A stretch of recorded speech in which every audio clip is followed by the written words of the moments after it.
Hey, I want to thank you for giving us calling in to CNY Alive here. Appreciate it. Yeah. Talking to Tommy Stinson here. Long record of music, 40 years in the music business.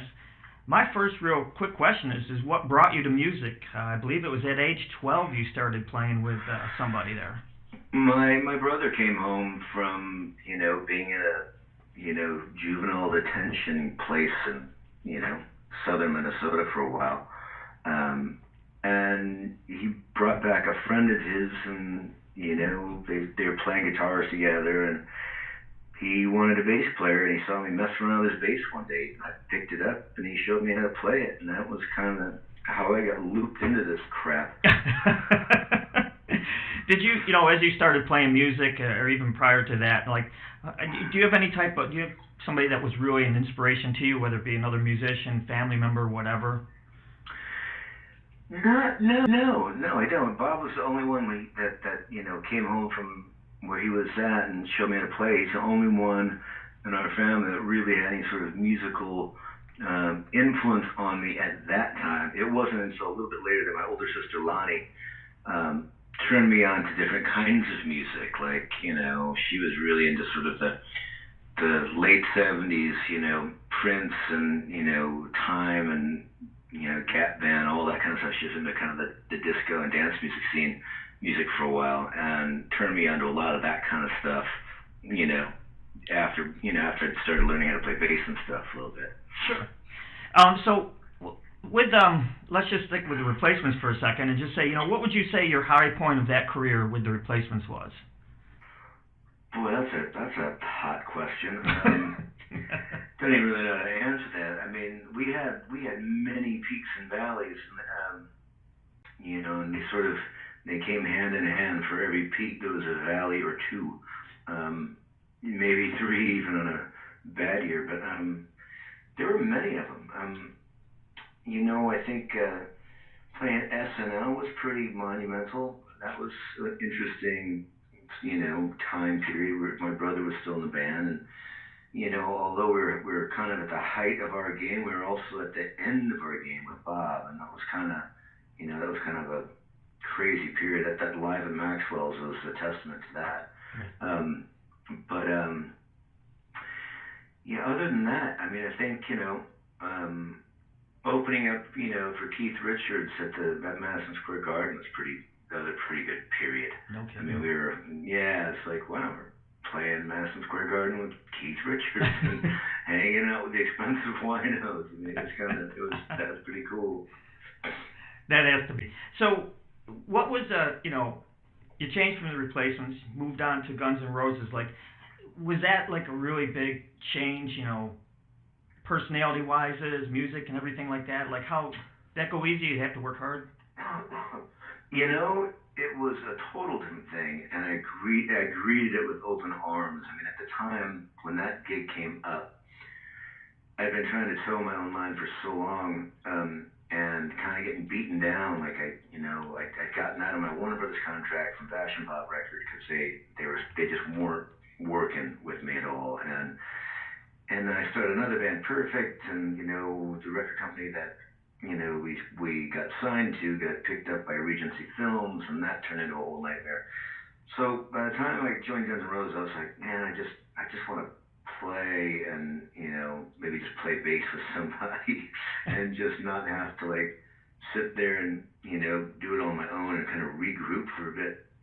I didn't think that my regrouping period would take 17 years of my time, but it did, and for all practical purposes, it was a great period. It was a great run for me, and certainly it paid well, and it was a great experience. I got to go to places with Guns N' Roses that I probably would never gone with Replacements or any other band. So it was a nice way to propel your career forward and keep moving. Yeah, and it afforded me some time to kind of reflect and kind of figure out how to reset my my creative processes in a way, and kind of rethink how I do things, and start making my own music again. Sure. So after Guns N' Roses, you keep moving on. You worked with a couple of different projects. What was best to you as with Guns N' Roses? What did you most enjoy about that? I can't really think of any one moment that was great with Guns. It's like it was pretty exciting when we first started playing gigs together, but it was, again, it was a lot of work. I mean, to be frank with you, for all the, fluff and circumstance with, the big rock shows and arenas and stadiums and shit like that, for all the, all of that, it's a lot more work, doing those types of gigs because they take longer to set up. You're longer in one town, kind of sitting on your hands until you go to work, and then you're kind of just sitting around a lot longer waiting to, do your gig and stuff, and then you're waiting for other things to happen, and playing a 3-hour show takes a lot out of you, and Sure. shit. I mean, what I know now is that those guys are doing like close to 4-hour shows or something like that. It's like, holy cow, they've upped the ante, the guys that were, the original guys, at least Slash and Duff. Yeah, I know all those guys, and they're all my buddies. But yeah, it's kind of crazy to think, wow, they're a little older than me, and that's just incredible to me that you'd want to, one, that you'd want to play that long, but two, that you would do it, and how taxing that is on you. But it's a whole thing. Sure, a lot of Advil, right? Yeah. A lot of waiting around. Exactly. So after Guns N' Roses, I believe it was Bash and Pop Again. Later on, you came up and you had another reunion with the Replacements, and I guess I want to ask is, what was that like? Was it responsible adults, or was it still the bad habits you had the first time around? No, I mean that whole run was like, here's the Replacements, as grown men.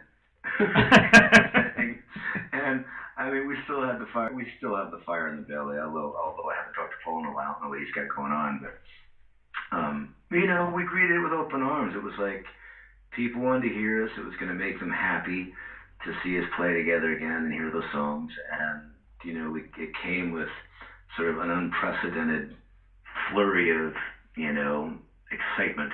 And so to not do it would have been sort of a flipping the bird to the fan base, really. Sure. And so it really came down to that conversation of, what, this is going to make people happy. We'll have fun, as long as it's in the short term, and we won't kill ourselves doing it. And it was a good time. So after all this, you're 40 years here and doing the business. What advice would you have for upcoming musicians? Don't do it.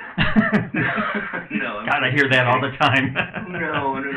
Really, I mean, here's the thing I get from people, and they ask that question all the time. And really, the only thing you have to look at is this. Whoever your favorite inspiration is, you have to think about, the fact that if you want to play, you should play like that person, for the same reasons that person's playing. We all, anyone that or have seen that you've been a fan of that's, had some sort of mark in history or career-wise, whatever, they all still do it because it's in their heart and blood, whether it's money or accolades to follow. It's like, it's still like, I'm still chugging away at it, and I'm doing it in a different way that suits me. I'm not, I'm trying to do it on my own terms, so I'm not killing myself out there like we used to. But ultimately, if you're going to do it, your heart has to be into it, and that's the only thing. So you don't want to quit the day job or school to do it until you have a good following and it actually makes sense. But really, you might not be as lucky as some of the people that you've seen that you admire. I mean, that's the reality. I have to tell my daughters, both my daughters, this because my one daughter wants to, writes. She's a great writer and singer, and wants to write and play and do her thing. But it's like, yeah, but you gotta realize I'm like one in a million. I got lucky as a kid doing this stuff, and you may not get as lucky, but if you want to do it, you should totally do it. Just keep your job so you can pay for it, because you're going to have to pay for rehearsal spaces and all that stuff, band members. You have to pay people to play with you and stuff. You got to think of all those bits. I don't think I've ever had anybody answer that quite so well. I think that's perfect, the way you just put that out there, and don't forget there's reality in it, right?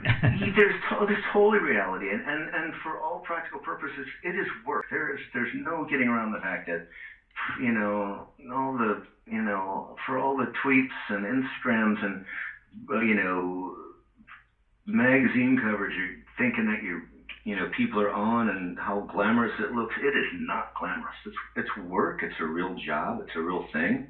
But it's also an art form, and if you're in it, you're creating art. And think about the most famous painters in history. They weren't even famous, or their works weren't even worth anything until they were way long dead. So think about that too. You might not be a star, until you're dead. You might be a star when you're, posthumously, as they say. So let's talk a little bit about the solo tour you're on. Well, my first day is in Toronto tomorrow. I'm actually playing at this Clash thing tonight in Montreal. It's called London Call, and I think they've been doing it all over the place. But a lot of my pals that I've known for years are doing. A lot of my pals are on the bill, and everyone's playing homage to the Clash and all that, real fans and all that. But yeah, I start in Toronto, and I've figured out that I like to play 7 to 10 gigs a month. If I can do that and still get in my studio and finish up the music I've been working on for these other 3 records, the Cowboys and Campfire and my solo thing and the Bash Pop stuff, that frees me up to do what I need to do, but also keeps the bills paid and all that, as they say. Correct. So, briefly talk about the three records you got coming up, and what made you choose 3 of them all at once? Well, because like I said, I like to do things on my own terms, and what I don't want to do is I can't go out and do 6 to 8 week tours anymore. I find them just brutal on my psyche. So what I'm thinking is, if I have 3 different outfits that I can work with, and tour them all 3 kind of separately, but doing different things, and kind of keep it out there, with new music in hand, hopefully next year, that will lead me, that could, if I get them all out next year, I can tour behind both of them for the next, or all 3 of them for the next 2 years, playing with each of the different, units doing different things, and, keeping myself out there. Because really, at where I'm at right now in life, it's like I like to do it because I still like doing it, but I don't want to kill myself doing it anymore. And so being gone for a while, I have an 11-year-old daughter, that I like to be around for as well. And so, it's trying to find a good balance with everything. And I think if I have 3 different projects that I'm interested in playing with, I won't have to burn myself up on any of those things, because I like touring solo. It's easy for me, and it's fun and intimate. I like playing with Bash and Pop because I still love to get up and crank up an amp and scream and shake my ass a bit, and and the solo stuff, and the Cowboys and Campfire stuff is it's a whole nother thing. It's a whole nother side of me in a lot of ways that I get to kind of mess with, which I like. And they're all still. They all could really probably be on one record and still call it Tommy Stinson for all practical purposes. There's nothing really in there that's completely different with Cowboys and the Campfire or Bash and Pop or Tommy Stinson solo, but there are differences to them that I wouldn't play. I wouldn't play some of these songs with Bash and Pop because they don't really need that sound. And there's stuff from Bash and Pop I wouldn't play with Cowboys and the Campfire because they need more. Yeah. So they're all kind of different in that way. You got a show coming up in Syracuse at Wildflowers in Armory Square. So for most people that are familiar with your music, with the Replacements and Guns N' Roses, what should they expect to see in your solo show? Me kind of in the raw, basically. Yeah, I mean, I got clothes on, of course, but just me and acoustic guitar and just singing the songs. Singing the stuff that I've been working on for years, stuff that they may have heard on any of my records, solo or otherwise. A little bit of everything. You're not going to hear a Guns N' Roses or a Replacement song, but you hear all my own stuff. Bash and Pop, Perfect. Tommy Stinson solo stuff that I've done on the 2 solo records I've done, and new stuff. I got new stuff peddling that I play out live just to kind of work it out. Oh, that's perfect. That's great. Just a nice little acoustic, intimate kind of act then, huh? Exactly. It's very intimate. I tend to walk off the stage or walk into the place or stand on the bar, depending on where I feel most comfortable singing which songs. So after the tour, and you're looking to finish up these 3 projects you got going on, I'm sure you're going to find something else to keep yourself busy with. Do you see anything in the long future that you might want to leave off with? Well, I've got a few different bands that I've produced in the last few months that I got to finish up. There's a band of friends of mine that live in Jersey called the X, ECKS apostrophe S, the X. Just some dudes that I know. The main singer of the band has a venue in New Jersey called Drew's House. So I made their record, helped them make that. There's a band from Pittsburgh called Murder for Girls. I produced that.